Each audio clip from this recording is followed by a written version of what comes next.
So what's up, guys? I've decided I'm going to do a Dark Souls video, and this is primarily targeted at the new players to this series. With the popularity of Bloodborne, I know there might be some hesitation in jumping into a different type of Souls game for the people who have only played Bloodborne and never played one of the Dark Souls titles. And given that Dark Souls 1 is on sale for, I think, like $5 or something, some people might just be more inclined to try a much cheaper game instead of dropping $60 on Dark Souls 3, which is right around the corner. So anyways, I figured I would do a video showing basically an easy way to start the game for a new player, showing the what I consider to be an extremely ideal build with the easiest character class for a beginner, choice weapons, armor, helpful items, things like that, that will help you avoid having to do any sort of grinding for souls. Like Bloodborne had a little bit of that, and I couldn't really find a way around it. There was no open world like how Dark Souls has, where you can kind of go anywhere you want to and get anything, provided that you can stay alive doing so. So basically what I'm doing is I'm creating a knight class. The knight starts with a good amount of vitality and strength, and those are the two primary stats that you're going to be focusing on for this build. The goal is to hit hard and to have enough life that you can survive getting hit hard, because you will be getting hit a lot.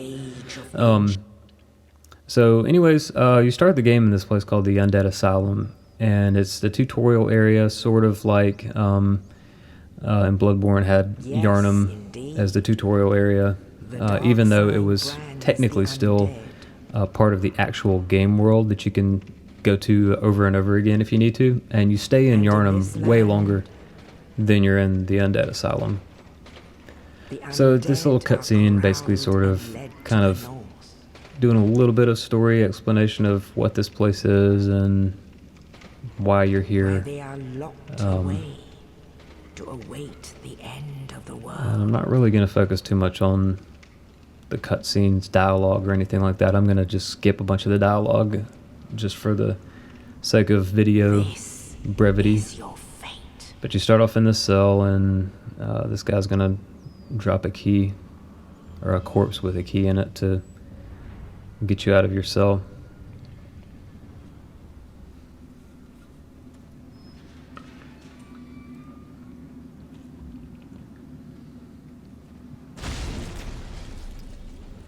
I think one of the biggest differences between Bloodborne and Dark Souls that you probably just noticed is that you look like a corpse. And the Souls series focus around this idea of undead and hollows. And you start this game as an undead, and it has an item mechanic similar to Madman's knowledge that's called humanity. And when you use that, you can become human, which allows you to summon other players and also opens you to invasions. So here, kind of like, you got your little tutorials on the ground, and these give you just basic push this button to do this type stuff. And if you look over here, you'll see a big nasty dude. It's an optional boss that you can visit later in the game.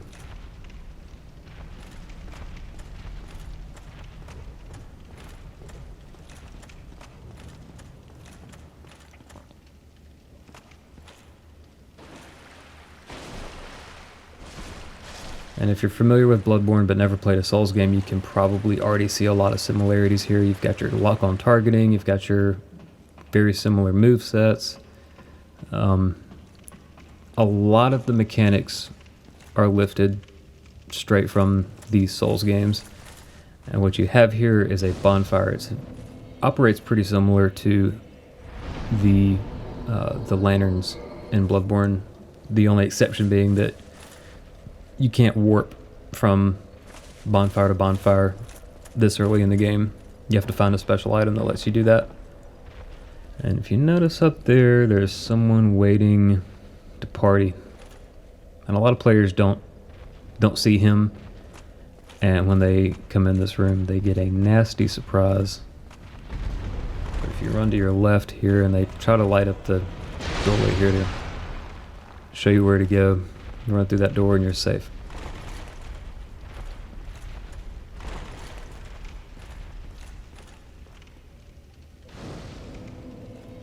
Another mechanic with these bonfires is that if you light it and you die, you don't automatically respawn at that bonfire. You have to actually sit down at the bonfire to set your restore point for if you die.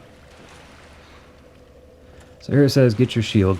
And the shield is one of the biggest differences in combat mechanics between the Souls games and Bloodborne. In Bloodborne, it's a fast-paced dodge and hit, and in Dark Souls and Demon Souls, it's very much a keep your shield up and take the hits, let the shield do the work, and then retaliate. So now I've got a full-length sword I'm going to switch to, and now I'm going to be able to wreck all these fools. And different classes will start with different weapons. The knight just happens to start with a broadsword. And it's a pretty good starting weapon, but there's an early game, much better sword that I prefer to use for a knight strength build. So you see here, I can just sit here and absorb these hits with the shield. And showing off some poorly timed rolls. You can roll through the arrows if you time it right.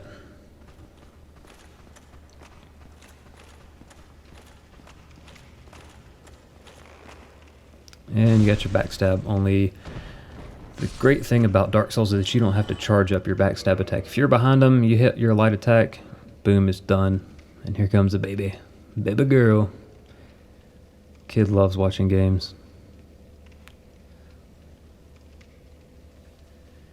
So she's going to help me out here in the Undead Asylum. Sipping that juice.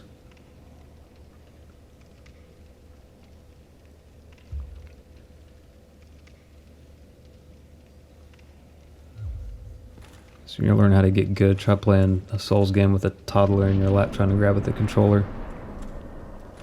Alright, now if you notice, I'm about to roll here, and look how slow it is, how clumsy it looks.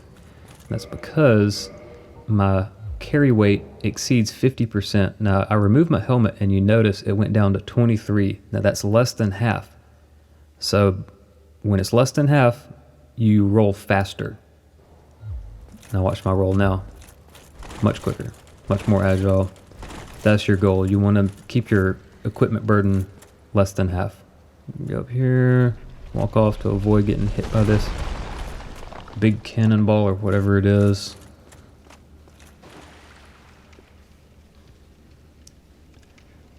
And there's a buddy here in the cell. It's the guy that dropped the key for you. This is Oscar. Oh, you. And he's going to give you your healing item, which is the Estus Flask. I'm done for, I'm afraid. And another big difference between Bloodborne and the Souls games is that you have very limited healing items.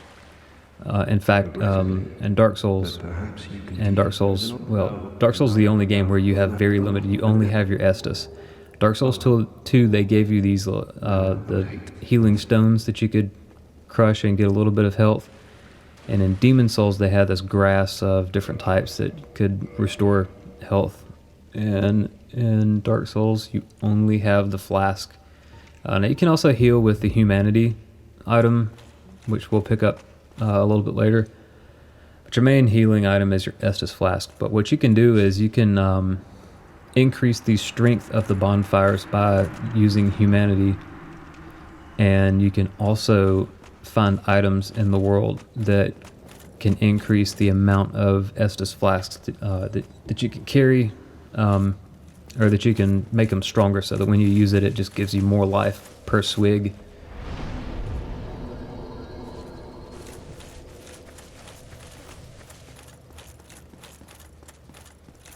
And now the parry.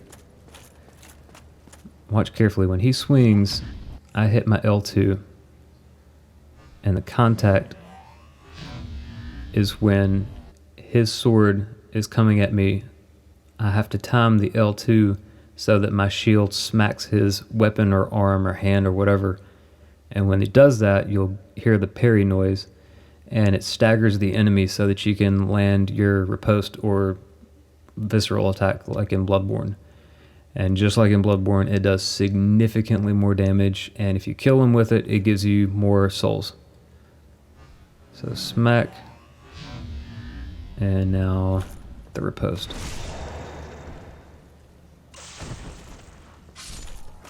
And I would argue that that is one of, if not the most important gameplay mechanic to learn to survive this game, or to make it easier, because a lot of the enemies can be parried, and especially helpful in PvP, but even in PvE, with so many enemies just using straight melee attacks, being able to parry will make your life really easy. And it's important to really get the mechanics of the parry and riposte down, either in this tutorial area or the very first starting area. Now watch this. Okay, that was an unsuccessful parry. I didn't time it right, and I took damage, but I didn't take a lot. So look at my life after taking a partial parry hit. Now just a regular hit, and you can see how it took off a larger chunk of life. So you can avoid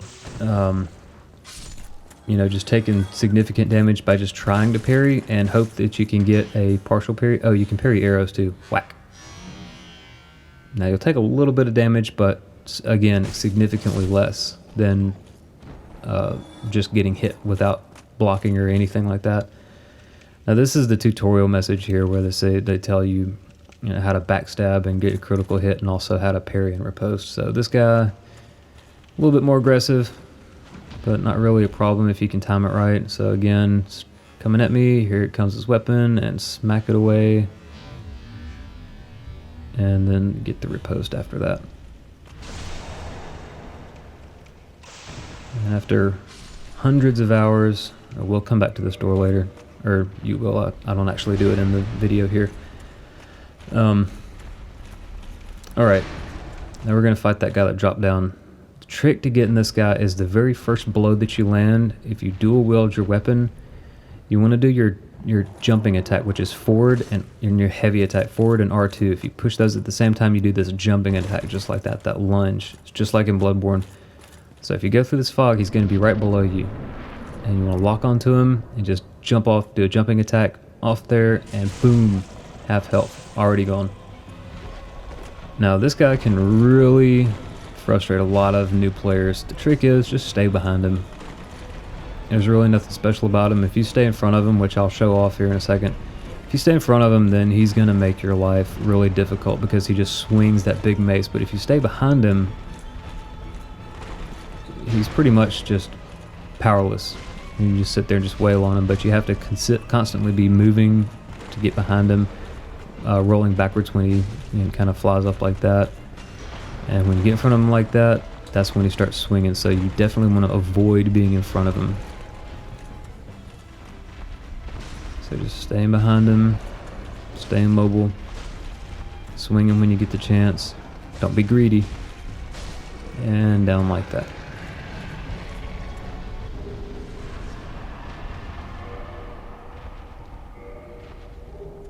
The humanity that he gives you, this is what you can use. It's a consumable item, and you'll pick this up all throughout the game.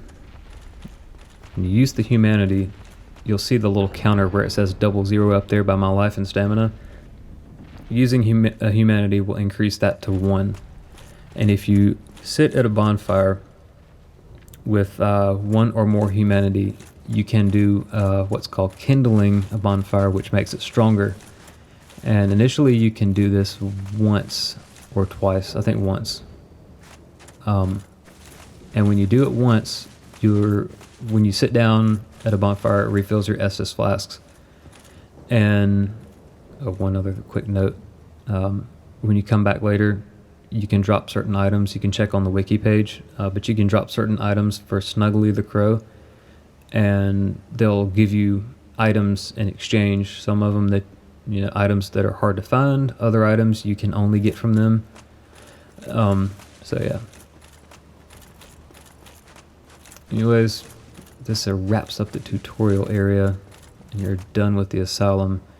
But what I was saying about the humanity is that you can kindle the bonfire to make it stronger, so that when you sit at a bonfire, it gives you more than the default 5 Estus Flask charges. And you can also do what's called reverse the hollowing, which makes you human. And like I mentioned before, reversing the hollowing, becoming human, lets you summon NPCs to help you fight, as well as it increases your luck for the item drop rate from killed enemies, and also opens you up for invasion from other players in PvP.